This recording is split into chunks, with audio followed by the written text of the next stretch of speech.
Damn, that is a big water heater. AO Smith FCG-75. It's a big boy. It really is a big boy, and it's got some weight and girth to it, I tell you. Damn. Today, the other Mike and I, we're going to be taking out an ancient 75-gallon water heater and putting in that AO Smith. Make sure you smash that thumbs up button and subscribe if you haven't done so already. Hit that notification bell to get post notifications when I drop the video. Man, that's a big mother effer.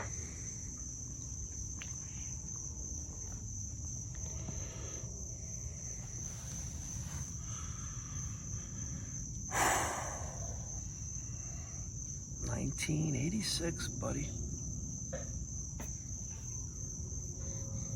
And she sure does look it.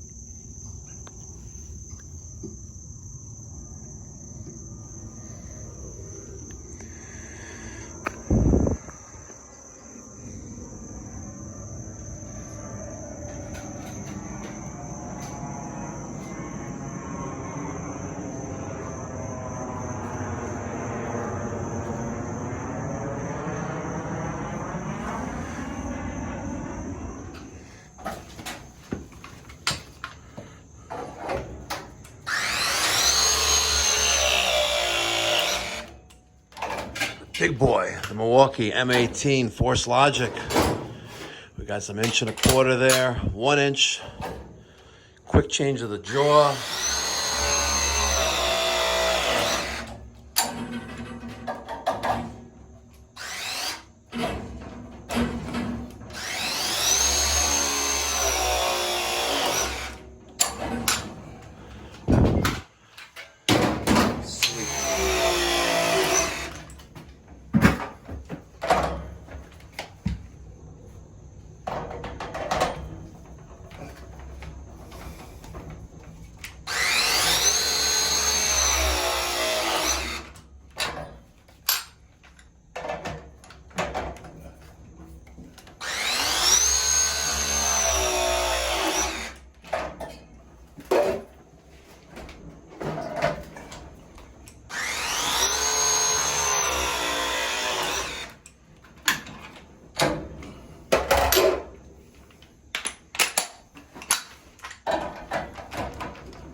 There you have it. No bullshit. This job started at 8 o'clock with Mike doing it solo the whole entire time. You even made me carry the water heater out by myself. I know, I'm such a horrible boss. So Mike had told me that the exhaust was 5 inch. And I'm like, Mike, let's just take the 5 inch and put it right on top of the flue. It'll drop right in there, right? It'll go out a little bit. It's all good, but he was actually wrong. It's 6 inch. So I have this 6x5 smoke reducer, right? It's gonna go in there like that.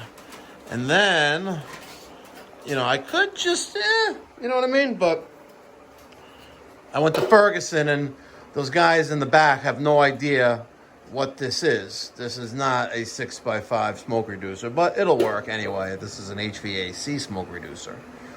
That's a smoke reducer. We're gonna put that in there. And if it brings it up too high, we'll knock that out. So let's see how this works.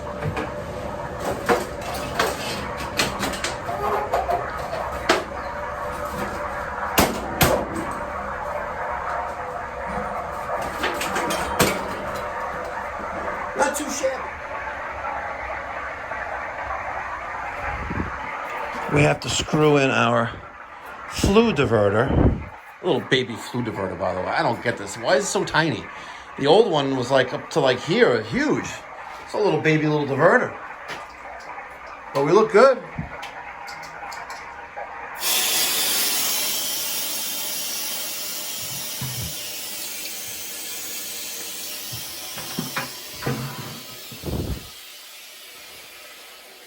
Very I get some screws in there and screw in the flue pipe, 3 screws per joint.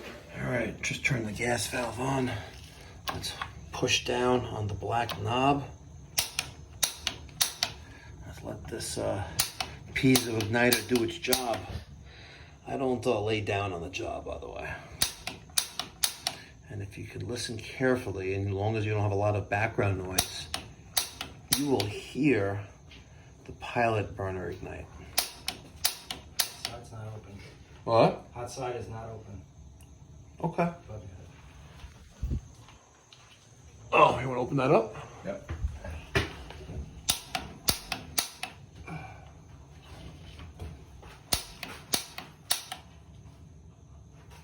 And I think I just heard it come on.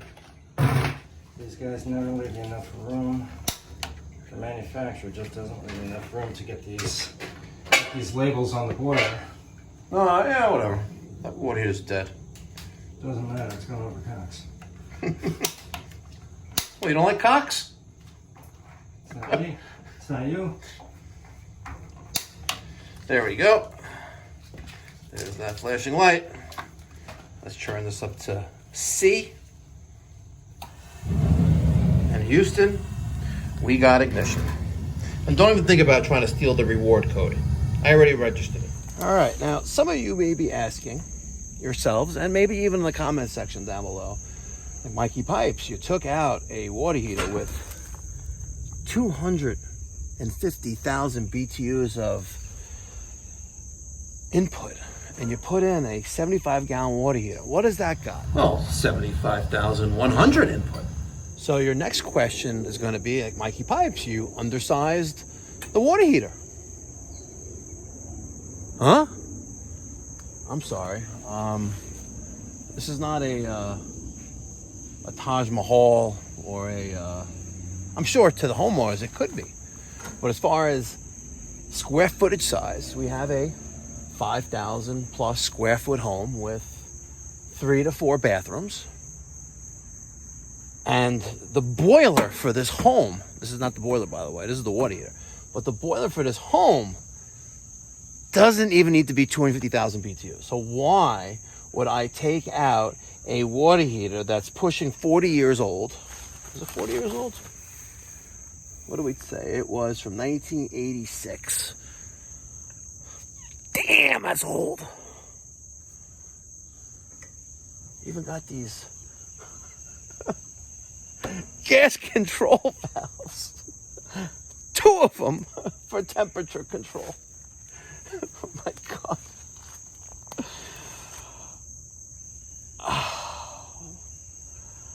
It's insane. The engineering that went into this state water heater that's,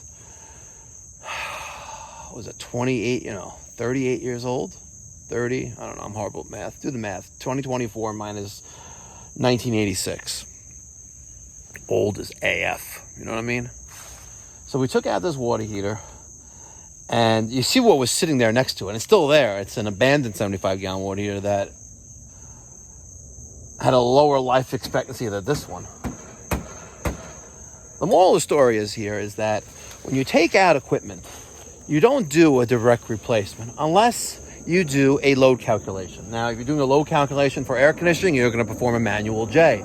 If you're going to do a load calculation for, let's say, a hydronic boiler, you're going to measure all the sources of heat output and determine what the BTU rate of that is and put in a properly sized boiler for that load. If you have linear feet of baseboard that gives you, let's say, 60,000 BTUs, putting a 140,000 BTU boiler would be absolutely would be a crime in Canada, probably, right? Because those Canadians, they're real sticklers with their BTUs. So the same thing with here. Listen, if we had a 6-bathroom home and we needed, the recovery rate that a 75-gallon water heater will give you with 250,000 BTUs. By the way, you can't even buy this for residential. You can't. You need a restaurant-grade water heater that's, $10,000+ of cost plus installation in order to give that kind of water. But the moral of the story here is don't oversize your equipment. If if you're taking out a boiler, a steam boiler, and you do a load calculation, and you have 12 radiators that require 100,000 BTUs, you're not going to put an IN 8 in at 250,000 BTUs. You're going to put in an IN 4, which is 105. Use your head, people. Come on. And I see the other comments. Mikey Pipes, where is the strap for the relief valve? Why is it's flexible pipe for the water connections? Why is the flexible pipe for the gas? Because this is New York, and this is the great state of New York. We don't have earthquakes here. Dumbass. All right, ladies and gentlemen. So let's just take a look at this AO Smith FCG-75, right? Fuel, natural gas, atmospheric venting, right? 6-year limited tank on tank warranty, and 6-year limited warranty on the components like the relief valve, the gas control valve, burner control, things like that. If this unit had a flammable vapor sensor, safeties are not covered under manufacturer's warranty. We have a capacity of 71 gallons. We have overall height of 61, and it is not Energy Star rated. This is intended for a 5+ person household, right? We have an input, as discussed before, of 75,100 BTUs. We got a 4-inch vent, right? And you never want to downsize. You can always upgrade your vent or upsize it, but you never want to bush down or size down on venting. That's an absolute no-no. Venting is atmospheric. We have an overall width of 26.5 inches and an astronomical weight, 275 pounds. Damn, almost as big as my fat ass, right? Maximum operating pressure, 150 PSI. It does not have ASME certification. We have 1/2-inch gas inlet water connections on the outlet and the inlet, domestic water inlet and outlet of 1-inch male pipe threads. We have an R value of 16, and therefore it's not Energy Star rated. And we have a recovery rise at 90 degrees Fahrenheit of 81 gallons per hour. If you are in the Long Island, New York City metropolitan area and you need your water heater replaced, this one's going to go one day. It's already isolated, but they're going to make us get rid of this one day. Well, maybe when we do the boiler. But if you're in the Long Island metropolitan New York area and you need your water heater replaced, give us a call at 516-348-6300 or save time. Book online at pipedoc.net. All right, so last but not least, we have our valve tags for the gas for the water heater. Water heater supply, boiler water supply, and even though AO Smith says don't do a combustion analysis for a residential heater, I have a belief that if you ain't testing, you're guessing, and I'm not guessing when it comes to people's lives. So we have 5.9% of O2, which is a little bit low than what I would like it to be, but anything over 6% is good. No parts per million of carbon monoxide, and with the formula running internally, we have an overall efficiency of 83%. We're going to clipboard this, print the results, and put it in a U-line packing slip, little baggie right there. And we're going to know that on August 27th at 10 o'clock in the morning, a proper startup and combustion test was done on this unit, and the results were fine.